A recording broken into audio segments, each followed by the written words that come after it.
Bon, alors en fait, tout a commencé à un moment donné, j'ai découvert une coque de voilier qui traînait au fond du terrain de chez Gosselin à Saint-Paul-de-l'Île-aux-Noix. Et puis, cette coque-là a été abandonnée depuis quelques années. Je l'avais déjà repéré, c'était un beau petit modèle de bateau, un petit bateau anglais avec une architecture très particulière. Et le bateau était à vendre. J'ai contacté le propriétaire du bateau. On s'est rencontrés. Il m'a fait visiter le bateau qui était absolument charmant. Il s'était fait voler son mât sur un berre à Saint-Paul-de-l'Île-aux-Noix.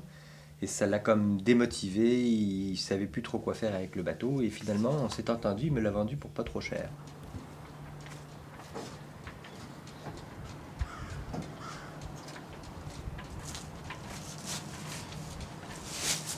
Tout ce que je savais, c'est qu'il me plaisait, je le trouvais intéressant, puis il fallait que quelqu'un s'en occupe.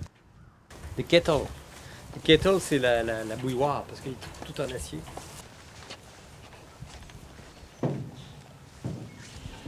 T'en vois pas d'autres des bateaux comme ça, hein? Tu sais, c'est vraiment très particulier comme modèle. Puis il est petit, il est compact, il est costaud, puis il est en bon état, puis il était pas cher. C'est sûr qu'il y a bien des choses qui vont changer. Je retire les balcons, je retire le bout de dehors. Il y a plein de choses à faire. Le bateau est solide, il est bien construit, il n'y a pas de rouille, il n'y a pas de... Fait que c'est sûr que moi je vais tout refaire parce qu'il faut tout que je démonte, il faut que je l'isole le bateau. Ça fait 10 ans que le bateau est à terre ici puis qu'il n'y a rien qui s'est passé avec. Ouais.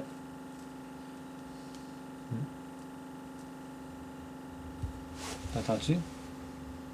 C'est un petit ventilateur solaire. Il est sur le pont, là. On le voit pas d'ici, mais il est sur le pont, puis il tourne quand il y a du soleil, il tourne. Ah ouais? Ça fait aérer le bateau.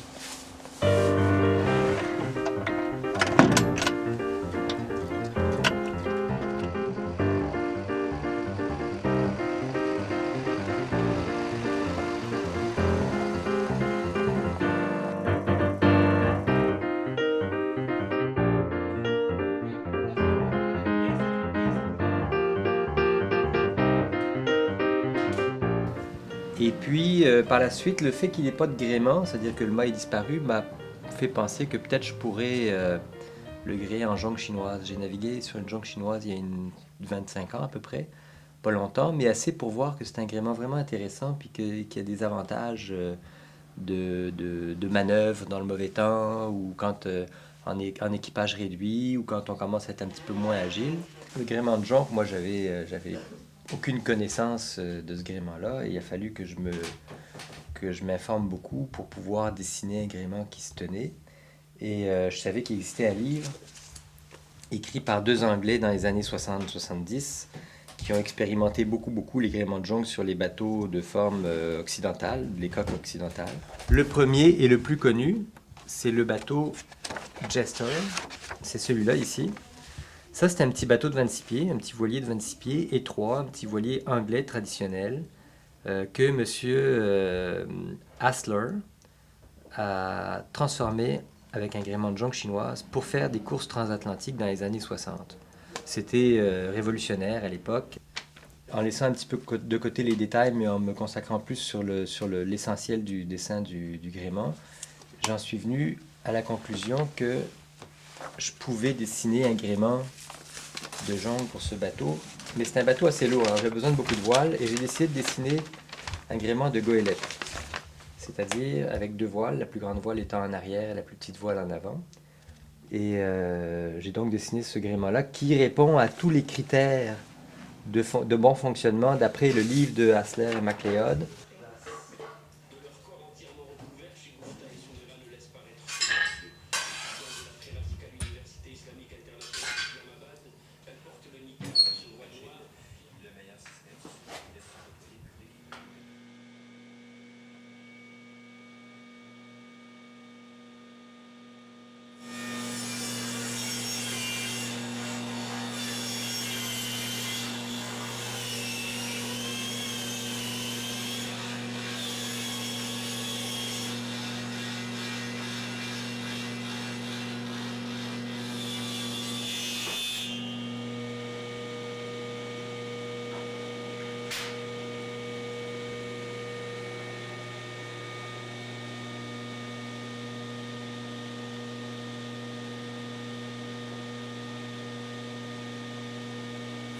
Et ensuite, je coupe ici les entures, ça s'appelle.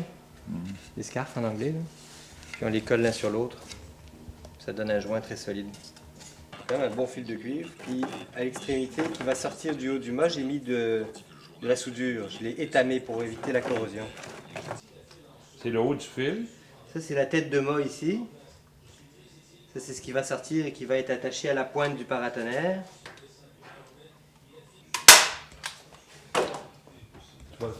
Tu vas l'accrocher avant de coller tes morceaux. Oui, c'est ça. Là, je le place temporairement. Ensuite, je vais mettre des attaches définitives.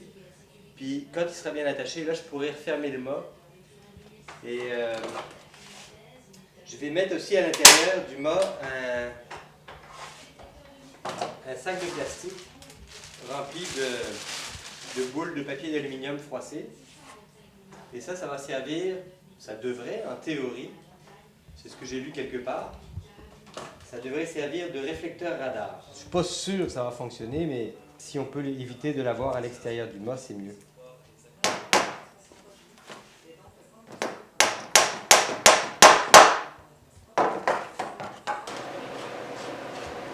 Et ça va être boulonné à la quille du bateau. Comme ça, si jamais la foudre frappe la tête de mât, automatiquement, l'énergie est dissipée dans la quille du bateau et donc à l'eau.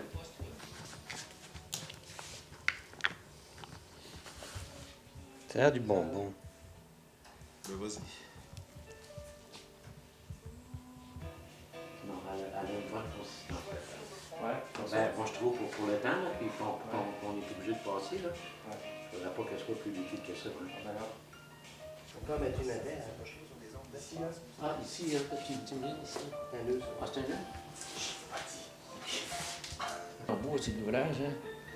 Quand Antoine, il dit, ouais. T'imagines-toi une femme en bois. Tu veux dire? Une colonne travaille surtout sur ses faces quand la colonne est en flexion, ce qui va être le cas de ces mâts-là qui vont travailler comme des arbres. Ils sont plantés dans le bateau. Et il va y avoir des pressions qui vont être exercées dans tous les sens. Ça travaille un petit peu comme un arbre qui tient par ses racines. Et quand une colonne comme ça qui ne travaille pas en compression mais qui travaille en flexion, ce qui travaille dans une colonne en flexion, c'est les surfaces externes. Le cœur de l'arbre ou le cœur de la colonne travaille très peu. Alors on peut remplacer un arbre plein par un arbre creux. Ok, comme ça. Maintenant, on applique. On va les beurrer, inquiète-toi pas. Là, il faut mettre la groove en premier. Oui, qu'est-ce qu'il faut faire? Hein? Il n'y a pas personne qui a mis un 30 sous ou... Ça, c'est dans le fond du bateau.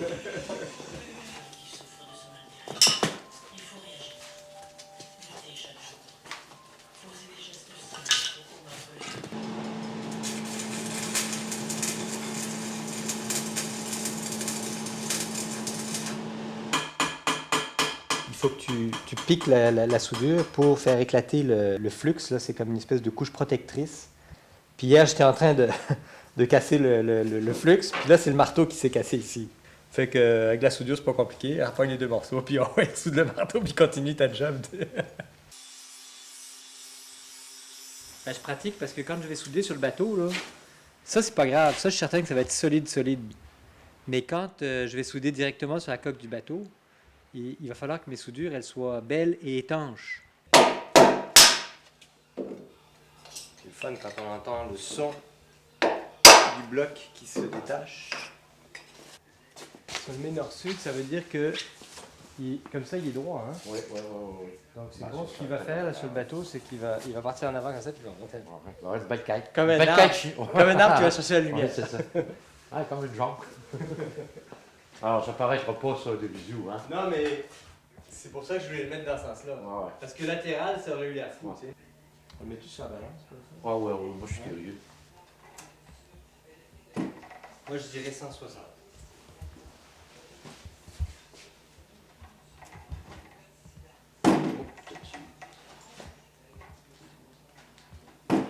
Hein?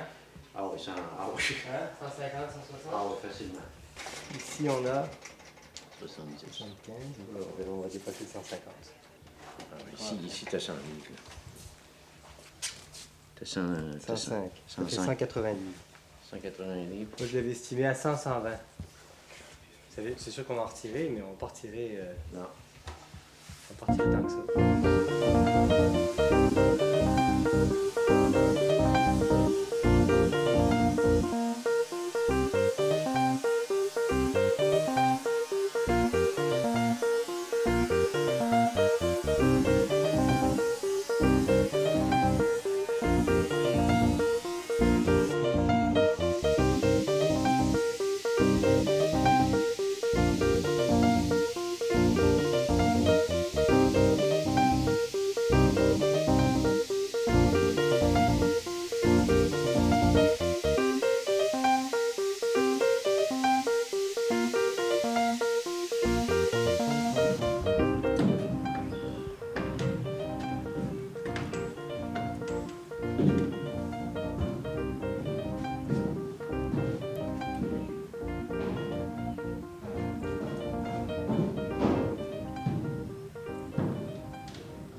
Je suis proche. Ça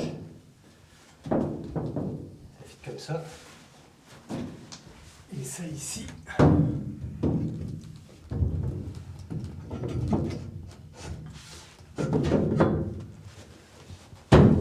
Voilà.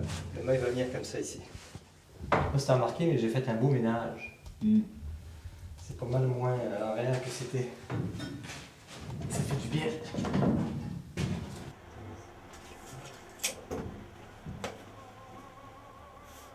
Tout est croche, quoi. Tout est cloche. Tout le temps. Il n'y a pas un morceau que tu peux te dire que tu tailles d'équerre et que ça. C'est un trocard.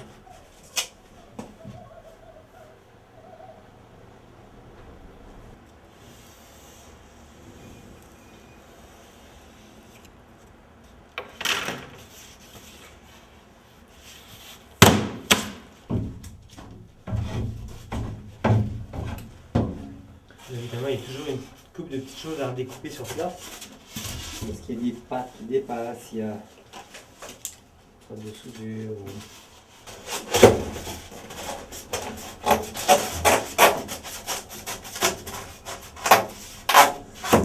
T'as entendu le bruit que ça a fait? C'était comme ça a rentré exact. Non, toi, pas exact. Ici, il y a un petit jeu. C'est important de boucher les espaces parce que c'est ça qui fait que ça fait une bonne isolation.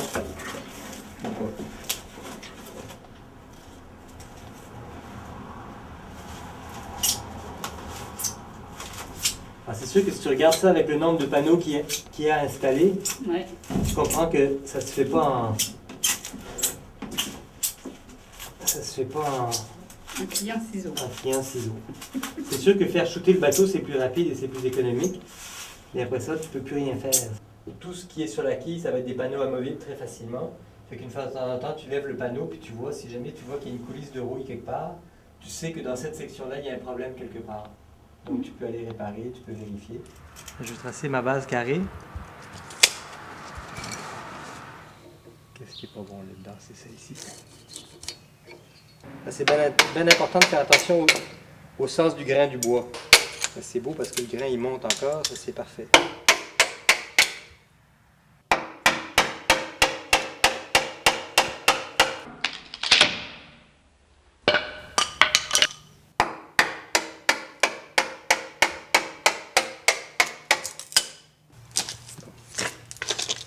Ça c'est pas mal.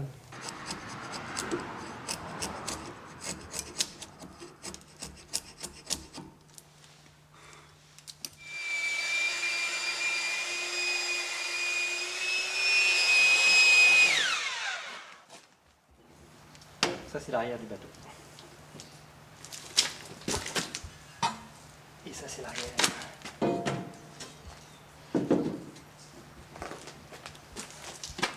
Et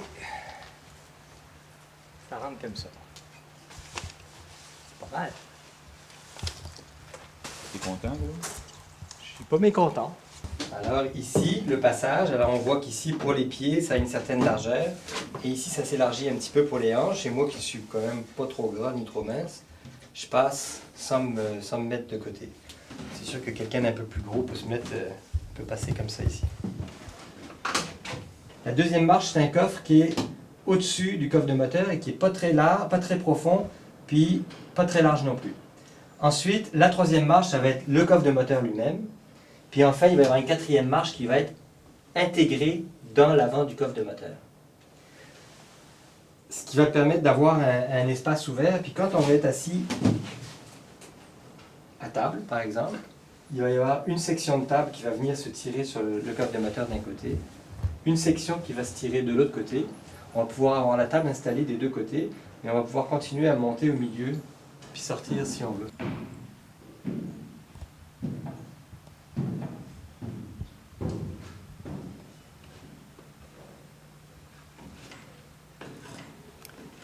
Ok, on va retirer 4 pouces à l'arrière. On retire 4 pouces à l'avant. C'est-à-dire que la poche que je suis en train de dessiner, c'est celle-là ici. Et ça se trouve être à 42 pouces typique. 42 pouces ici au centre. C'est ça. Ok. Le choix de cette toile-là, c'est qu'est-ce qui t'a... Ben, c'est parce que je l'ai. Ah, Elle est gratuite. C'est quand même solide, c'est de l'abri tempo. c'est-à-dire que tu vas expérimenter avec ça, Ouais. puis si tu trouves que c'est bon, là, tu vas te prendre faire- des vraies voiles. Je vais refaire des voiles avec du tissu à voile. Il y a aussi une chose, c'est que moi je suis pas un expert en couture encore. J'ai pratiqué un petit peu, mais j'ai pas encore. Quand je vais avoir cousu les deux voiles, ces deux voiles-là, je vais avoir développé des trucs, découvert des choses qui vont faire que les prochaines voiles vont être mieux faites et plus belles. Alors c'est comme un petit peu un set de voiles d'expérimentation et de pratique de couture aussi.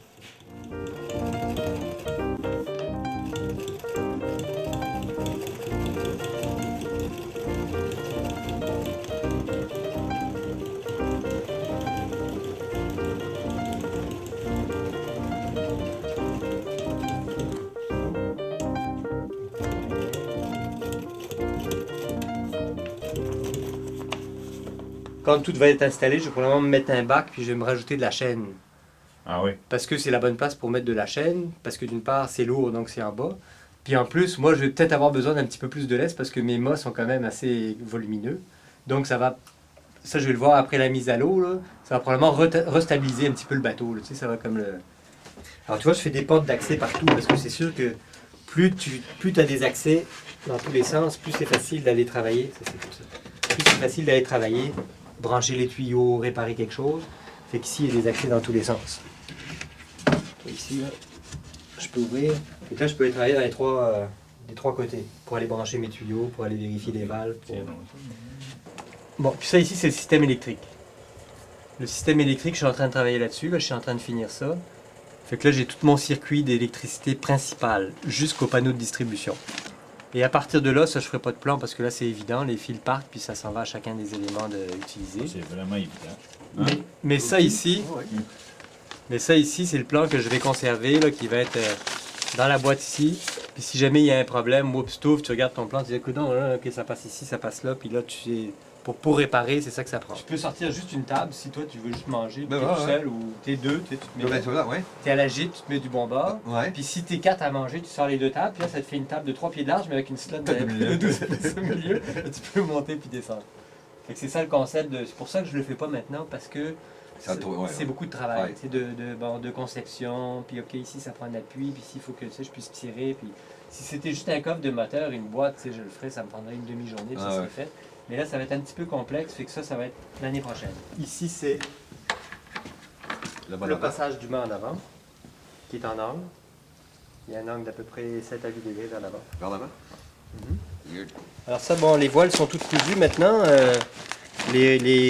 Ça, c'est des petites pattes en tissu pour les écoutes, pour prendre les écoutes à chaque extrémité de latte. Les œillets sont posés, tout est fait. Ça, c'est la petite voile. La grande voile est ici, elle est terminée aussi. Ça, c'est le pic. Et ça, c'est la baume. La latte en bas qui est différente un petit peu. Alors, on a donc 1, 2, 3, 4, 5, 6 lattes identiques. Là, ici, j'en ai 8. Il va y avoir la baume et le pic. En ce moment, je travaille sur le pic de la grande voile. Je suis en train de faire les petits détails de construction aux deux extrémités pour saisir la voile, pour pouvoir l'attacher. au moment de la mise à l'eau, ça va prendre une couple de jours pour installer tous les câbles qui retiennent à droite et à gauche. Puis ça, mais ça, c'est ajusté sur place. Ce qui fait que ça, je ne le ferai pas vraiment d'avance. Alors, je suis en train de finir la petite gorge.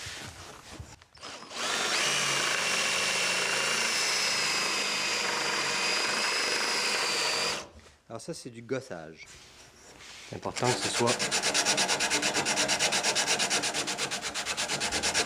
ce soit assez doux pour que les câbles filent facilement. La cheminée, elle se situe ici.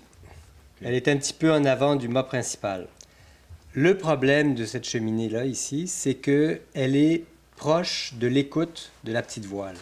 Alors, quand la voile va virer d'un côté puis de l'autre, si je prends une cheminée ordinaire, l'écoute va se prendre en dessous et va s'en mêler. Donc, moi, j'ai conçu une cheminée qui va venir englober le tuyau et qui va venir se prendre sur le bloc et qui va descendre jusqu'au pont, avec une forme arrondie. Pour ça, j'ai acheté un seau à glace. Que je suis en train de... C'est un appel à champagne, ça? Ou... Ouais, c'est un seau à glace. Alors, j'ai commencé à le couper. J'ai coupé la petite couronne qui allait tout autour, parce qu'évidemment, c'était pas comme ça quand je l'ai acheté. Le chapeau va être à l'intérieur, à peu près à ce niveau-là. Et les pattes vont être prises sur le seau à glace et sur le cylindre de la cheminée ici. Alors voilà, ça c'est un autre projet. Puis ça a l'air de rien, mais pour boucher un trou, ça fait quand même pas mal de travail. Puis il faut que ce soit fait. Là, j'ai pas le choix. Il faut que ce soit fait avant la mise à l'eau. Même si le poêle, je l'installerai seulement probablement l'année suivante, il faut que la cheminée soit faite avec toutes les composantes ajustées les unes par rapport aux autres.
Ça, c'est votre grange à vous, ça? Ouais. Et ça vous fait quoi que le bateau s'en aille? Ouais, ça me fait quoi? Ça me chatouille. Ah oui, hein? Oui, ça me chatouille. Je suis venu bien des fois. Je viens des fois par jour. Ça s'est fait vite, le nom. Moi, je lui avais déjà dit, mais il avait comme oublié le nom. Tu sais, je sais pas s'il avait bien entendu ou quoi. Puis, à un moment donné, une matinée, j'avais le lettrage, la peinture était faite. Je me suis dit, tiens, je vais coller le lettrage. Tu sais. Et là, Normand arrive. Il faut prendre sa marche quotidienne, puis il arrive par l'intérieur, puis il voit ça, il lit ça. Tigidou. Puis là, il est parti à rire, puis là, après ça, c'est Tigidou. Puis chaque fois qu'il vient après, il dit ah, ben ça, Tigidou. J'ai dit ça à mes enfants. Puis mes petits-enfants sont venus, puis j'aurais dit que le bateau s'appelle Tigidou. Tout le monde qui regarde le nom, un sourire instantanément.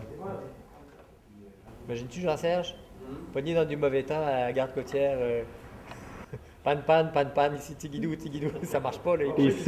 Ici, c'est pas Tigidou, pas en tout. C'est pas Tigidou. Ça va pas.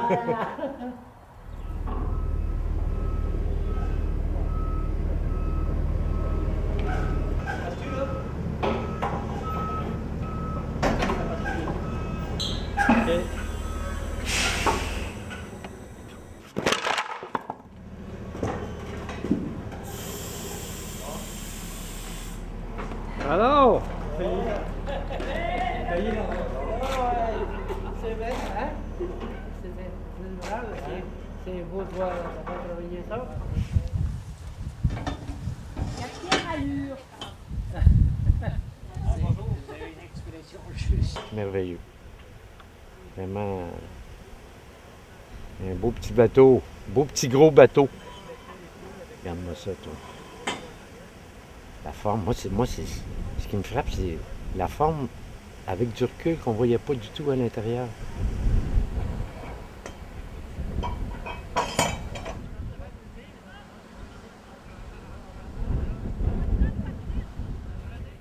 Il y a bien d'ouvrage là-dedans, mais c'est vide en dedans, hein?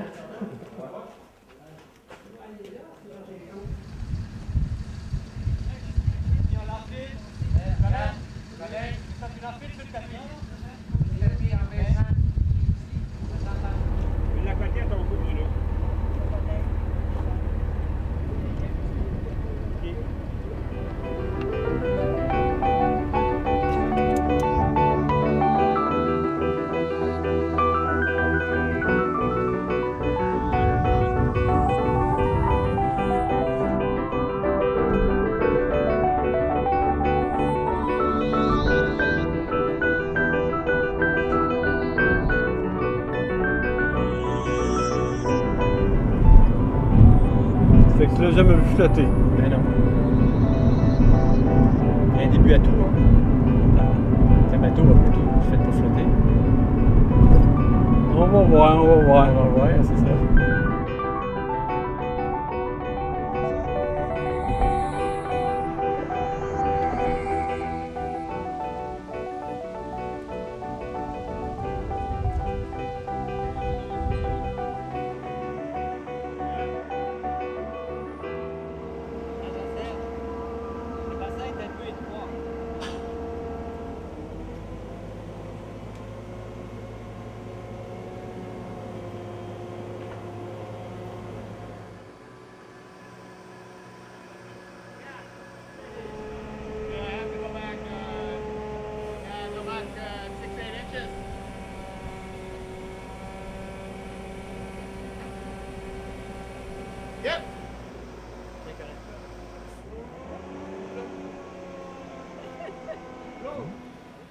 Tout ça, on a préparé ça ce matin ici.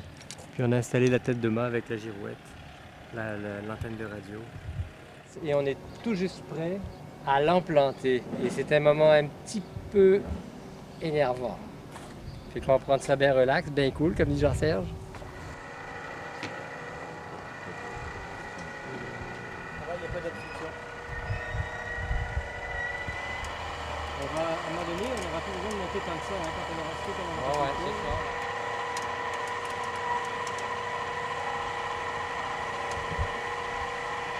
Là, d'après moi, il devrait être pas loin de passer.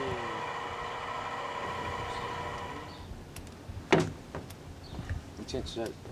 Là, peut-être qu'on va voir tout de suite si on est capable de le tourner un petit peu. Alors, regarde, là, ce que je veux être sûr, là, c'est que l'alignement du pic, là, avec le trou, là, qu'est-ce qui se passe en haut?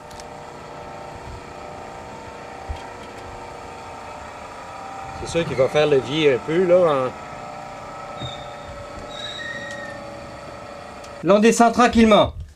Ouais, on va par en bas. Ah, il passe. C'est beau, ça rentre. Encore. On est dedans. OK, on est là. On descend. OK, on est à côté. C'est beau. OK.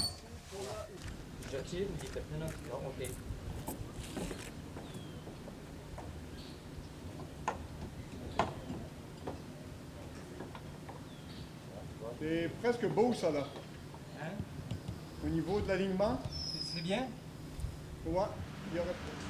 Il y en a une, peut-être essayer d'enlever, ça faut maganer la finition. Ok. Regardez comment ça s'écrase avec le silicone. Ouais, je pense que c'est bon ça. Tu n'avais pas essayé, hein? C'était calculé.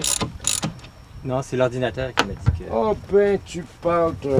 C'est tout conçu par ordinateur, ce petit guidou-là. C'est pas beau? C'est beau.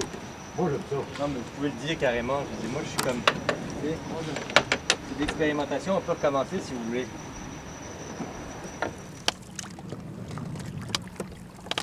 s'en va à la shop, on va travailler. Ah ouais. C'est dur, hein? Moi, de ce temps-ci, je fais souvent moitié-moitié. Moitié le matin à l'atelier, je prépare des choses, puis l'après-midi, je viens, puis j'assemble, ou je vais faire un tour quand ça donne, ou je viens prendre des dimensions. Et voilà.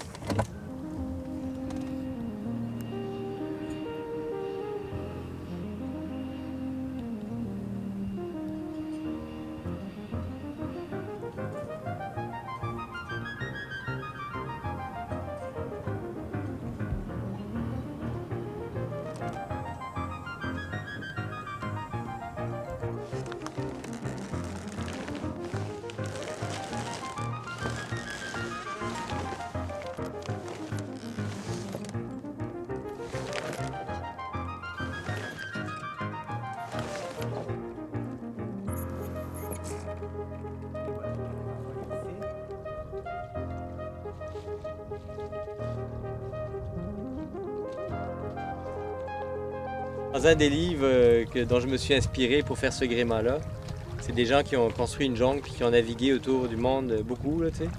Puis eux autres, ils disent ça. Ils disent, nous autres, ils s'appellent les junkies. Les amateurs de jungle, c'est des junkies. C'est des Anglais d'Angleterre. Puis quand ils naviguent avec les deux voiles écartées l'une de l'autre, c'est wing and wang. Qu'est-ce que tu fais? Je déborde la voile plus.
L'idée là, c'est de rentrer les morceaux, surtout les grands morceaux, les rentrer dans le bon ordre de l'installation, puis dans le bon sens. On peut avoir à les retourner dans le bateau parce que c'est pas facile, disons.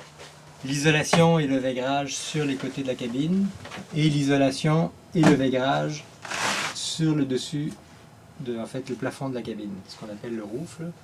Alors tout ça, ça a été fait depuis l'automne. Donc ça a été la première étape. Puis après ça, c'est des tablettes ou c'est juste une table pour se tenir? Ou... Ça c'est pour se tenir, mais ça sert aussi pour... ça sert, en fait, le but premier de ça, c'est quand tu ouvres le hublot ici, il y a toujours un peu d'eau qui reste. Alors pour éviter que l'eau coule sur les couchettes particulièrement, ça fait comme une espèce de petite gouttière. C'est comme du Ikea. Toutes les trous sont prépercés. Il faut que ce soit le moins de problèmes possible rendu dans le bateau parce que tout est tellement compliqué ici. Des choses du genre, ça a l'air pas mal. Voilà, c'est fini. Ah ouais, c'est bien, c'est confortable. J'avais peur un peu qu'on se cogne la tête, mais c'est pas si mal. J'ai avancé un peu le dossier pour pas justement se cogner la tête. Peux-tu avoir un coussin en arrière de toi? Là, ou... Non. Non. Ben, c'est-à-dire que oui, j'ai des coussins, mais c'est les coussins libres qui sont en avant. Quelqu'un s'assoit, il peut se placer un coussin comme il veut ici ou là, mais il n'y a pas de coussin fixe pour pas bloquer l'accès aux équipés. Finalement, si ça chaland les coussins, il faut retirer pour aller chercher quelque chose. Fait que là, c'est juste des coussins libres qu'on peut se mettre derrière le dos quand on veut. Et là, ça change. Là, je vois le volume du bateau. C'est sûr que ça rétrécit. Chaque fois que j'ajoute quelque chose, ça rétrécit, mais il reste quand même assez... Ben là, ça a l'air du diable avec tous les matériaux en chantier, mais tout bien rangé, ça va être pas si mal. Il y a de la place. Fait que là, ici, on a fini de manger. C'était bon, hein, quand même. Hein? Alors, on a pu faire... il faut qu'on aille, je sais pas, moi, il faut qu'on aille se balader autour de la table. Puis on la repousse au fond. Puis là, elle accote, là. Elle accote, en fait, contre le tableau arrière du bateau. Et c'est là qu'elle va. Et quand elle est à côté, au fond, comme ça permet de tout démonter, si jamais on a besoin, de démonter toute l'avant du coffre de moteur pour bricoler dessus. Ici, il va y avoir de la bouffe aussi. Et encore là, ça donne accès à la cale, tu sais, pour le nettoyage, pour la surveillance. Là. C'est toujours la même idée, c'est de pouvoir surveiller la cale. Fait que ici, là, tu sais, bon, c'est pas grand, je peux pas mettre grand chose. Je peux même pas mettre une bouteille de vin, j'ai regardé, puis ça rentre pas, tu sais. Sinon, qu'est-ce qu'il y a? Il y a des petites choses, tu sais, comme le tirelou, il y avait un poêle à bois, puis il y avait quelque chose qui m'agaçait bien gros, c'est que quand tu ouvres, tu sais, c'est des petits poils, hein, un poêle du tirelou et pas comme celui-ci, mais c'est à peu près les mêmes dimensions. Fait que là, ici, il est fait un petit rack en acier inoxydable. Si je veux le sortir, je peux le sortir. Mais si je le lève pas, il n'ira pas plus loin. Mais là, tu ouvres ça, puis là, la cendre tombe ici. C'est des petits détails qui font que... Voilà, qui font que c'est mieux. Alors ça, ici, ça c'est une nouvelle... ça, c'est l'aspirateur central. C'est vrai que quand tu balayes le plancher, la cochonnerie rentre dans le trou. Particulièrement ici, ça va être au-dessus de la bouffe, ça va être un peu désagréable. Alors ce que j'ai fait ici, là, c'est que j'ai fait un petit système de support. En dessous de chaque trou, il y a, bon c'est très simple, c'est des baguettes de bois avec un petit L dedans, avec une petite feuillure. Et là, j'insère un petit bac en plastique. Tu fais exprès de mettre toute la poussière dans les trous. C'est l'aspirateur central. Mais ça, c'est quand même, tu sais, je veux dire, c'est des petites affaires de rien, mais c'est amusant, tu sais. C'est sûr qu'il y a un petit peu de poussière qui tombe dans les craques aussi, mais au moins le gros de la poussière va tomber dans le trou. Si tu veux, tu le lèves, tu vas chercher ton petit bac, tu le coupes. Il va falloir apprendre à le faire. Parce que là, tu viens de manger tout ça. Fait que là, tu essayes de le faire comme il faut.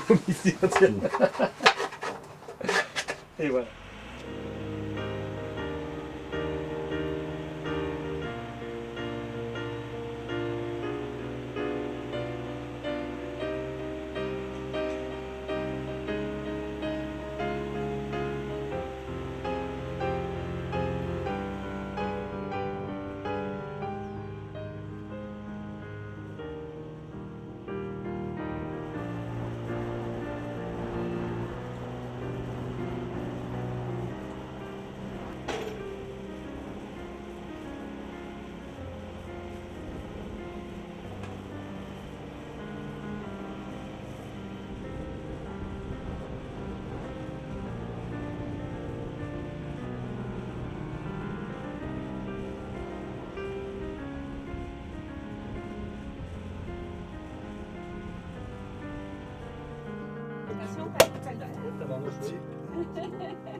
Je me suis mis juste devant ça vient comme ça, un petit conso. Allez, hey, petit gueudou. Allez. Bonne saison de navigation. Allez, chill. Allez, c'est mon petit gueudou.